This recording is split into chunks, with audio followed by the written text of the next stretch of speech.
அனைவருக்கும் வணக்கம். நான் உங்கள் அருண் மனோஜ்குமார். நீங்கள் பார்த்து கொண்டிருப்பது back on official YouTube channel. ஓகேங்களா? நம்ம சேனல் சப்ஸ்கிரைப் பண்ணாதவங்க சப்ஸ்கிரைப் பண்ணிடுங்க. கடந்த வீடியோக்கள் எல்லாத்துக்கும் நல்ல ஒரு ஆதரவு கிடைச்சிச்சு, நன்றி. இப்போ அதை தொடர்ந்து ஒரு நல்ல கண்டென்ட்டோட வந்திருக்கேன். என்ன கண்டென்ட் அப்படின்னு பார்த்தீங்க அப்படின்னா, தமிழக வெற்றி கழக தலைவரும் நடிகருமான விஜய் அவர்கள் வந்து பார்த்தீங்க அப்படின்னா நம்ம 10th 12th இப்போ ரீசெண்டாக முடிச்சிருப்பாங்களே 10th 12th ரிசல்ட் வந்து அதில் நல்ல ஃபர்ஸ்ட் 3 மார்க் எடுத்துருப்பாங்களே அவங்களுக்கு பார்த்தீங்க அப்படின்னா தொகுதி வாரியாக மாவட்டங்களை உள்ளடக்கி பார்த்தீங்க அப்படின்னா அவார்ட்ஸ் வந்து கொடுக்குறாரு. அதாவது அவார்ட் மீன்ஸ் எஜுகேஷனல் அவார்ட். இது வந்து எப்படின்னா என்ன சொல்றதுன்னா, மாணவர்களை ஊக்குவிச்சு அடுத்த கட்டத்துக்கு போகணும் அப்படின்னு சொல்லி ஒரு வாழ்த்து தெரிவித்து அதுக்கு அவங்களுக்கு கௌரவப்படுத்தும் விதமாக பரிசளிக்கிறார். ஓகேங்களா? அது ஊக்கத்தொகையும் வழங்குறார். ஓகேங்களா? பார்த்தீங்க அப்படின்னா அந்த இதில் பார்த்தீங்க அப்படின்னா கடந்த ஆண்டு வந்து சில குறைகள் இருந்துச்சு, அதை வந்து இந்த இடத்துல கொஞ்சம் சரி பண்ணுறாங்க அப்படிங்கிறது ஒரு பக்கம்.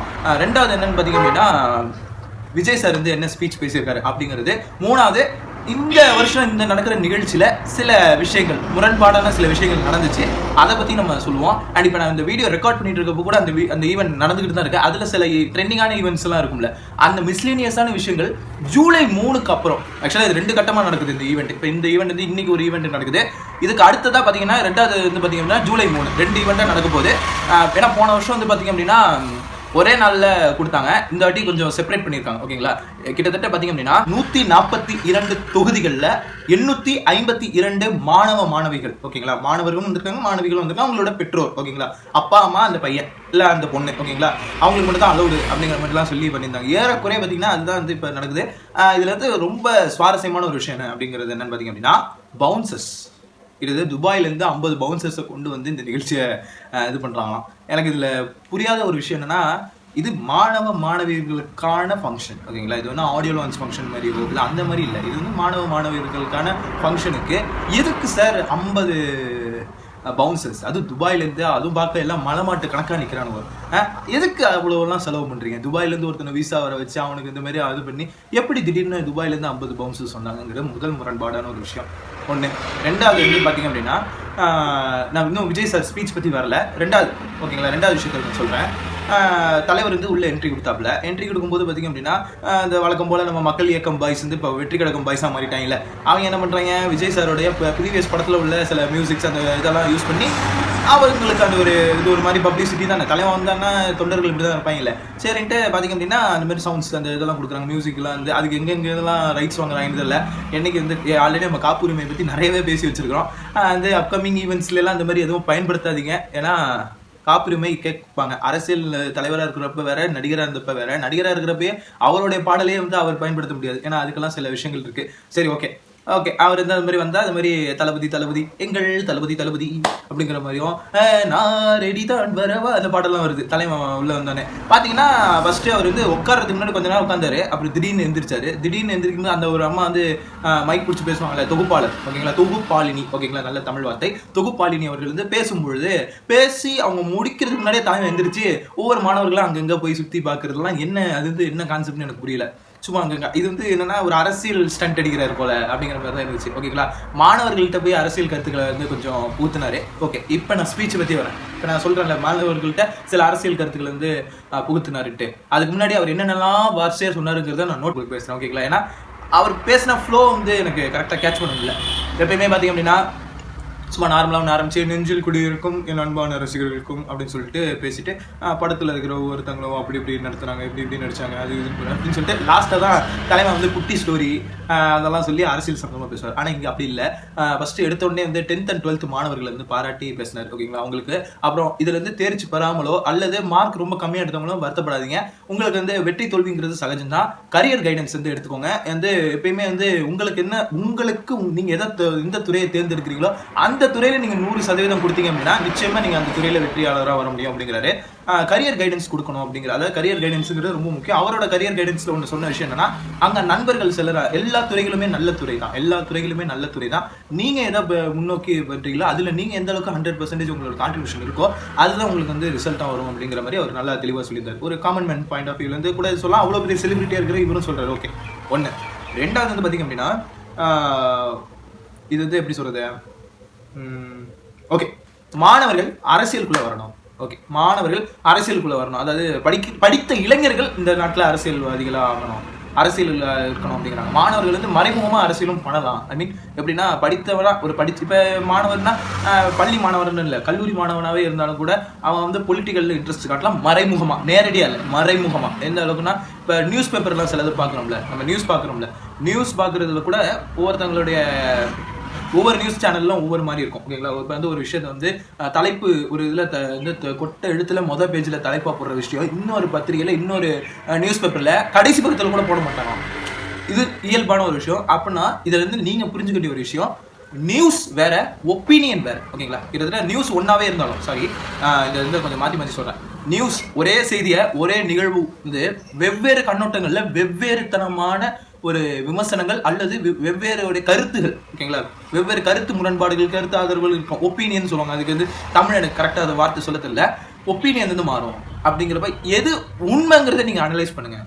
சோஷியல் இப்போலாம் வந்து மெயின் ஸ்ட்ரீமில் இருக்கிற மீடியாஸை விட சோஷியல் மீடியா ரொம்ப அட்வான்ஸாக இருக்குது. ஸோ அதில் கூட சில பொய்யான கருத்துக்களை பதிவிடுறாங்க. இப்போ நான் லாஸ்ட்டாக வந்து ஒரு கருத்தை வந்து கொஞ்சம் மாற்றி திருச்சி வேறு மாதிரி அதை கொண்டு போயிட்டேன். அது ஒரு பொய்யான கருத்து மாதிரி ஆயிடுச்சு. அது என்னன்னா இளையராஜா அவர்களை பற்றி அந்த வீடியோ நான் வந்து இப்போ லாஸ்ட்டாக அப்லோட் பண்ணது தான். என்னோட சேனல் ப்ரொஃபைலில் நீங்கள் செக் பண்ணுங்கள். ஓகே, அது இல்லைன்னா நான் கார்ட்ஸில் கூட ஆட் பண்ணிக்கிறேன். ஓகே சரி, இப்போ வந்து கண்டிப்பாக டாபிக் வரேன். வெவ்வேறு கருத்துக்களை வந்து பார்த்திங்க அப்படின்னா பதிவிடுவாங்கன்னா அந்த இதில் பார்த்திங்க அப்படின்னா அனலைஸ் பண்ணணும். இதுதான் உண்மைன்னு நாமளாக இறங்கி பேசக்கூடாது. என்னென்ன 10 பேர் 10 விதமாக பேசுவாங்க. அதில் 10ல் எது உண்மைன்னு நமக்கு தெரியும் இல்லை? ஓகேங்களா? 10ல் எது உண்மைங்கிறது நமக்கே ஒரு புரிதல் வரும். நமக்கு நல்ல புரிதல் வர்றப்ப பார்த்தீங்கன்னா அதை தான் நம்ம வந்து அனலைஸ் பண்ணணும்.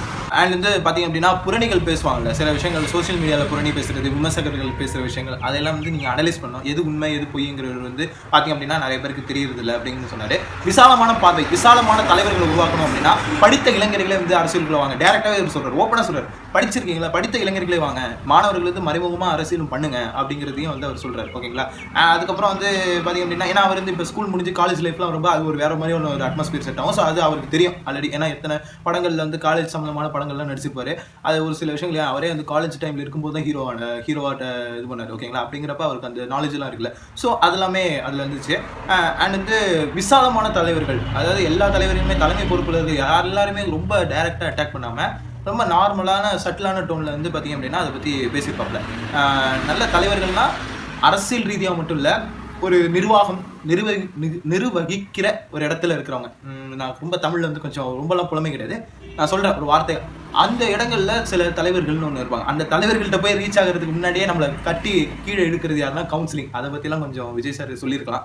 ஏன்னா கவுன்சிலிங்கிற விஷயத்தில் பண்ணும்பொழுது நம்மளுடைய கனவு லட்சியம் அப்படின்னு ஒரு விஷயத்த நம்ம முன்னெடுத்து சொன்னாலும் கூட அந்த குவரிஸை அவங்க கிளியர் பண்ணாமல் அவங்க ஸ்டாண்டுக்கு அதெல்லாம் தெரியாது, நீ இவ்வளோ மார்க் எடுத்து வச்சுருக்கிற, இந்த காலேஜில் தான் உனக்கு சீட்டு கிடைக்கும், இல்லைன்னா நீ அந்த காலேஜில் எந்த கேடப்போ அப்படின்னு தள்ளி விட்ற மாதிரி தான் அவங்க பேசுவாங்க கவுன்சிலிங் இடத்துல எல்லாம் பார்த்திங்க அப்படின்னா. ஏன்னா இதை நான் பார்த்துக்கேன். ஏரோநாட்டிக்கல் இன்ஜினியரிங் படிக்கணும்னு ஆசைப்பட்டவன் திடீர்னு சாண்ட்விச் மெக்கானிக் எடுத்து படிச்சுட்டு இருக்க பையன் ஃப்ரெண்டை நான் பார்த்துக்கேன். அவன் நல்ல லைஃப் செட்டில் ஆகிட்டான். ஆனால் அவன் நினச்சது பண்ண முடியலங்கிற ஒரு ஃபீல் வந்து இன்னும் அந்த கரியருக்குள்ள அவன் அந்த சாண்ட்விச் மெக்கானிக் படித்தாங்க. அது சம்மந்தமாக பார்த்திங்கன்னா ஒரு கரியரில் அவன் பிளேஸ் ஆகிருக்கான், ஒரு நல்ல ஜாபில் பிளேஸ் ஆகிருக்கான். ஒரு நாளடைவில் வந்து அவனுக்கே தோணும் ஏரோநாட்டிக்கலில் நம்ம இருந்திருக்கலாமே அப்படின்ட்டு. இன்றைக்கி தோணாது, சொல்கிறேன். அது மாதிரி ஒரு சில விஷயங்கள் வந்து ஒரு சிலருக்கு அது நல்ல விதமாக அமைஞ்சிருச்சுன்னா பிரச்சனை இல்லை, ஆனாலும் அது தோண வச்சிடும். எப்படி இருந்தாலும் நம்ம முதல்ல ஆசைப்படுற விஷயத்த வந்து நம்ம அச்சீவ் பண்ணாத வரைக்கும் வாழ்நாள் ஃபுல்லாக அந்த ஒரு உறுத்தல் இருக்கும். அதை பற்றிலாம் கொஞ்சம் சொல்லியிருந்துருக்கலாம். ஏன்னா நீங்கள் வந்து சினிமா ஹீரோவாக ஆகணுன்ட்டு ஆரம்பத்துலேருந்தே முடிவு பண்ணீங்க, அதுபடி தான் நடந்துகிட்டு இருக்கீங்க. நல்லா இருந்துச்சு. அண்ட் வந்து நீங்கள் கடந்த ஆண்டில் நீங்கள் பேசின ஒவ்வொரு வார்த்தைகளும் பார்த்திங்க அப்படின்னா யதார்த்தமும் இருந்துச்சு, அதே சமயத்தில் ஒரு சில அரசியல் உள்நோக்கம் தெரிஞ்சிச்சு. ஆனால் இதில் நிறைய ஆர்டிஃபிஷியலாக சில கருத்துக்கள் சில மேனரிசம்லாம் பண்ணிங்க, அது எனக்கு கொஞ்சம் ஏற்புடையதாக அமையலை. அண்ட் வந்து போன வருஷமாக இதே லுக்கில் இருந்தீங்க, இந்த வருஷமும் இதே லுக்கில் இருக்கீங்க, மாசாக இருந்துச்சு. என்ன லியோ படத்துக்காக இந்த தாடி கொஞ்சம் ஷேப் ஒன்று வச்சுருந்தீங்க, இதில் நார்மலான தாடி ஷேப் ஒன்று வச்சுருந்தீங்க, அவ்வளோதான், மற்றபடி ஒன்றும் இல்லை. நிறைய விஷயங்கள் வந்து ரொம்ப பிடிச்சிருந்தது, நிறைய விஷயங்கள் கொஞ்சம் பிடிக்காமல் இருந்தது. அதை பற்றி நாம் வந்து ஜூலை 4 பேசுவோம். ஓகேங்களா? அப்போ அந்த மாதிரி தான் சில பொய்யான பிரச்சாரங்களுக்கெல்லாம் மயங்கிறாதீங்க. இப்போ அடுத்து 3வது கண்டத்தில் தான் சில பொய்யான பிரச்சாரங்கள்லாம் வருது. நான் எல்லா பிரச்சாரமும் இது அரசியல் ரீதியாகவும் இல்லை, பொதுவாகவே சொல்கிறேன். நல்ல தலைவர்கள் வந்து வேணும். வந்து பார்த்திங்க அப்படின்னா நல்ல வழிகாட்டுதல் அப்படிங்கிறத விட நல்ல தலைவர்கள் வேணும். வழிகாட்டியை விட நல்ல தலைவர்கள் வேணும். இதுதான் அரசியல் ரீதியாக மட்டுமே கிடையாது, ஒரு நிர்வாகம் அப்படிங்கிற வகையிலையுமே ஒரு துறை வாரியாகவும். ஓகேங்களா? ஒரு நல்ல தலைமை இருந்துச்சு அப்படின்னா நல்ல வழிகாட்டுதல் அமையும் அப்படிங்கிறத பற்றி சொல்றாங்க. ஓகேங்களா, நான் ஆல்ரெடி இப்போ கைடன்ஸ் வெர்சஸ் கவுன்சிலிங் அப்படிங்கிற ஒரு விஷயத்துல கொஞ்சம் மேலோட்டமான கருத்துக்கள், ஆனால் கொஞ்சம் அங்கங்க டேமேஜ் பண்ற மாதிரி சில கருத்துக்களை சொல்லியிருப்பேன். ஆனால் இந்த இடத்துல நான் ரொம்ப கிளியர் கட்டா ஒன்று சொல்ல போறேன். ஓகேங்களா, கைடன்ஸ் வழிகாட்டுதல் அப்படிங்கிறது வந்து நம்ம இதுதான் பண்றோம்னு நம்ம ஒரு விஷயத்தை தீர்மானிச்சிட்டோம் அப்படின்னா அது சம்பந்தமான ஒருத்தர் வந்து ரோல் மாடலா எடுத்து அவங்க கிட்ட போகணும். ஓகேங்களா, ஆனா அவங்க கிட்ட நம்ம போகணும் அப்படின்னா பல படிகள் இருக்கு. அந்த பல படிகளையும் நம்ம தாண்டி ஒருத்தன் முன்னோக்கி போயிட்டான் அப்படின்னா அவன் அவன் அவன் தோக்கவே மாட்டான், ஜெயிச்சிருவான். அவன் எப்படி இருந்தாலும் அவனே வந்து நான் வேண்டான்னு ஒதுங்கி நின்னா கூட அவனை ஜெயிக்க வைக்கிறதுக்கு ஒரு கூட்டம் சேர்ந்துடும் தானா. ஓகேங்களா, ஆனா அந்த கூட்டத்துக்கு அந்த அந்த நம்ம அந்த வழிகாட்டி அந்த ரோல் மாடல்னு சொல்லி நம்ம யாருக்கிட்ட போய் போறோம்னு நம்ம நினைக்கிறோமோ அவர்கிட்ட போகும்பொழுது நம்ம நம்ம வந்து இதோட வேல்யூ தெரிஞ்சு போவோம் இல்லைங்களா. இன்னொருத்த வந்து வேல்யூவே தெரியாம அந்த இடத்துல அவருக்கு அவரோட அசிஸ்டண்டா இருப்பான். வேல்யூவே தெரியாதான் அவனோட கான்ட்ரிபியூஷன் அங்கே அதிகமாக இருக்கும். நம்மளை வந்து மேலே ஏற விடாம கீழே நம்மளை வச்சுப்பான். இந்த இடத்துல வழிகாட்டுதல் இல்லை, இதுக்கு தான் கவுன்சிலிங்னு கான்செப்ட். கவுன்சில்லாம் உனக்கு ஒரு விஷயம் தெரியுதுன்னா இவர்கிட்ட எல்லாம் போனீங்கன்னா கற்றுக்க முடியாது அப்படின்னு சொல்லி இன்னொருத்தர்கிட்ட இந்த துறைக்கே சம்மந்தமே இல்லாத இன்னொருத்தன் இருப்பான். இல்லை இந்த துறையை பற்றி துறைன்னு ஒன்று இருக்கும், ஆனால் அதில் பெருசாக நாட்டம் இல்லாமல் அக்கறை இல்லாமல் அலட்சிய போக்கில் சில விஷயங்கள் செய்கிறாங்கல்ல, அவங்க கிட்ட நம்மளை நைஸாக தள்ளிவிட பார்ப்பான். ஏன்னா காரணம் என்னன்னா விழிப்புணர்வு இல்லை. வழிகாட்டுதலுக்கே ரொம்ப முக்கியமான ஒரு விஷயம் என்னன்னா விழிப்புணர்வு. கவுன்சிலிங் ஆலோசனைன்னு ஒன்று கொடுக்கறதுக்கு முன்னாடியே நமக்கு விழிப்புணர்வுன்னு ஒன்று இருக்கணும். ஓகேங்களா, அது வந்து நம்ம மாநிலத்தில் பெருசாக விழிப்புணர்வு இருக்கிறது இல்லை. அதனால தான் மத்திய அரசாங்கத்தில் கூட நமக்குன்னு ஒதுக்கின சீட்டில் கூட பார்த்தீங்க அப்படின்னா நம்ம வந்து நம்மளோட கான்ட்ரிபியூஷனை அதில் செலுத்த முடியல. ஒரு பேங்கிங்காக இருக்கட்டும், ஒரு எஸ்எஸ்சியாக இருக்கட்டும், எதுலேயுமே நம்மளோட கான்ட்ரிபியூஷனை 100% கொடுக்க முடியல. ஓகேங்களா, அதுதான் ஒரு பெரிய ஒரு பிரச்சனை. ஓகேங்களா, ஓகே, எல்லாருக்குமே தெரிஞ்சது என்னன்னா யூபிஎஸ்சி குரூப் 1 குரூப் 2 அவ்வளோதான் தெரியும். எஸ்எஸ்சி பேங்கிங்ல எல்லாம் பார்த்தீங்க அப்படின்னா ரொம்ப சொற்பமான மக்கள் தான் ட்ரை பண்ணுவாங்க. ஆனால் அதில் தோல்வி விட்டுறவங்களா இருக்காங்க. நல்லா தோல்வி விட்டு அதுக்கப்புறம் இதெல்லாம் வேண்டாம் அப்படின்னு சொல்லி நம்ம படித்ததுக்கு என்னவோ அப்படின்னு சொல்லிட்டு அதுக்கு சம்மந்தமாக பிஸ்னஸ் ஸ்டார்ட் பண்ணலாங்கிற மாதிரிலாம் போனவங்க இருக்காங்க. நான் அவங்கள பற்றி பேசல. பட் நமக்கு சரியான ஒரு விழிப்புணர்வு ஏற்படுது. இப்போ வந்து கொஞ்சம் கொஞ்சமாக கொண்டு வராங்க. நான் முதல்வன்கிற திட்டம்லாம் வருது. அதை நோக்கி அது வந்து பண்ணிட்டு தான் இருக்காங்க. அதெல்லாம் விஜய் சாருக்கு தெரியுமான்னு எனக்கு தெரியல. இருந்தாலும் இப்போ நம்ம விஜய் சார் பேசினதை வச்சே சொல்லுவோம். நம்ம என்னென்னமோ பேசிட்டு இருக்கோம். அடுத்து வந்து வழிகாட்டுதலை பற்றி பேசினாரு, நல்ல தலைவர்களை பற்றி பேசினாரு. இது வந்து கிட்டத்தட்ட 3வது பாயிண்டே நான் கொஞ்சம் இதாக சொல்கிறேன். 4வது ஒரு பாயிண்ட். ஓகேங்களா, போதை அப்படிங்கிற ஒரு விஷயம். அதான் நீங்கள் வெளி வாழ்க்கைக்குள்ளே வரீங்க, ஸ்கூல் முடிச்சு இப்போ காலேஜுக்குள்ளே வர போகிறீங்க, நல்ல நண்பர்கள் வந்து தேர்ந்தெடுக்கணும் அப்படிங்கிறதுலாம் இருக்குல்ல. அது வந்து நண்பர்கள்ங்கிறது தானாக அமையிறது, நாங்களா எப்படி சார் அமைச்சிக்கிறது அப்படி கேட்குறதுலாம் என் காது கேட்குது அப்படிங்கலாம் சொன்னாரு. முன்னாடி பஸ்ஸு வேறு. ஓகே, இப்போ என்னென்னா என்ன பேசிகிட்டு இருந்தேன். காலேஜில் வந்து நல்ல நண்பர்கள் அமையணும், இது அதுவாக தான் அமையணும். தானாக அமைய வேண்டிய விஷயத்தை வந்து நம்மளை வந்து எப்படி அமைச்சிக்க முடியும் அப்படிங்கிற கேள்வியெல்லாம் எனக்குள்ளே இருக்கும். எனக்குள்ளேயே தான் இருந்திருக்கு. உங்கள் கேள்வி எனக்கும் புரியுது, அதுவும் எனக்கு தெரியும். ஒரு நல்ல நண்பர்கள் நம்ம சம்பாதிக்கிறோம் அப்படின்னா அவன்கிட்ட கெட்ட பழக்கங்கள் இருக்குது அப்படின்னா முடிஞ்ச அளவுக்கு அதுலேருந்து அவனை வெளியே வர வைக்க ட்ரை பண்ணுங்க. இல்லைன்னா அப்படிப்பட்ட நண்பர்களோட சேராமல் இருக்குங்க அப்படிங்கிற மாதிரி சொன்னார். இந்த போதை பழக்கத்து வந்து பார்த்தீங்க அப்படின்னா இளைய சமுதாயத்தில் இப்படி நடக்கிறது வந்து ஒரு அரசியல் தலைவராக இருக்கிற எனக்குமே அது வந்து ஒரு மாதிரி பயத்தை உண்டாக்குது.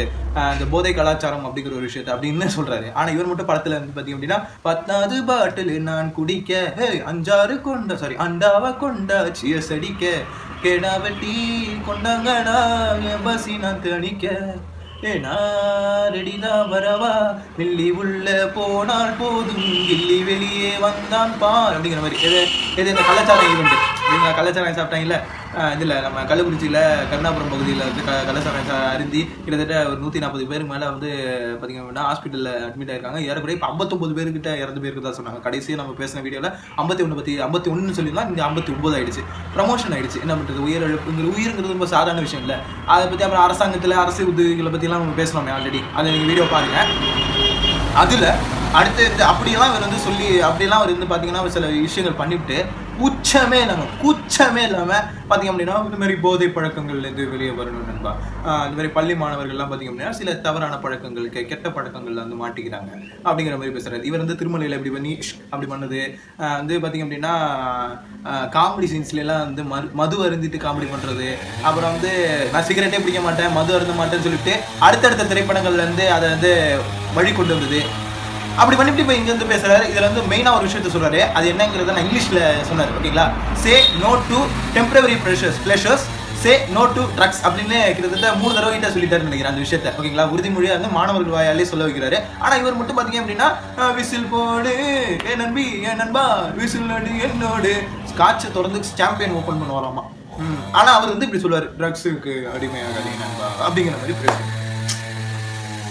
கேட்க கொஞ்சம் கடுப்பாக தான் இருந்துச்சு, இருந்தாலும் ஓகே. ஆனால் நான் இதே இன்னொரு வாட்டி நான் 2வது ரெக்வஸ்ட் எடுக்கிறேன். Sir Venkat Prabhu sir, September 5ஆம் தேதி படம் ரிலீஸ் ஆகுது இல்லை, அதுக்கு முன்னாடி பிரிண்ட் எல்லாம் செக் பண்ணும்போது இந்த விசில் போர்டு சாங்ல மட்டும் தயவு செஞ்சு அவர் இந்த ஸ்காட்ச் பாட்டில் கையில் தொடுற மாதிரியோ இல்லை அந்த போதை சம்மந்தமான சில வார்த்தைகள்லாம் சொல்லியிருப்பாரு. லாஸ்ட் சொட்டு முடிகிற வர அப்படிங்கிற மாதிரிலாம் சொல்லியிருப்பாருல, அந்த லிரிக்ஸ் எல்லாம் அதெல்லாம் அந்த சில போர்ஷன்ஸை மட்டும் அப்படியே ட்ரிம் பண்ணி அங்கங்கே கொஞ்சம் டம்மியாக சில ஆட் பண்ணி நீங்கள் அந்த படத்தை ரிலீஸ் பண்ணி அந்த படத்தோட பாடல்களையும் அதே மாதிரி ரிலீஸ் பண்ணீங்க அப்படின்னா கோடி புண்ணியமாக போகும் சார். ஏன்னா அவர் அரசியலுக்குள்ள வந்துட்டாரு, வச்சு செஞ்சிருவாங்க. சும்மா இல்லை, சினிமாவில் இருக்கிறவங்களே இப்போ எங்கள் அஜித் சாரோட ரசிகர்களே வந்து பொழந்து கட்டுவாங்க. இப்போ அரசியலில் வந்ததுக்கப்புறம் யார் எந்த பக்கத்துலேருந்து எப்படி அடிப்பான்னு கூட தெரியாது, வச்சு கிழியும் கிழிப்பாங்க. சொல்ல முடியாது. தலைவர் சீமான் அண்ணனு கூட அன்பு தம்பி விஜய் அவர்கள் அப்படின்னு சொல்லிட்டு கூட அவரே ஒரு பக்கம் செஞ்சாலும் செய்வார். ஓகேங்களா?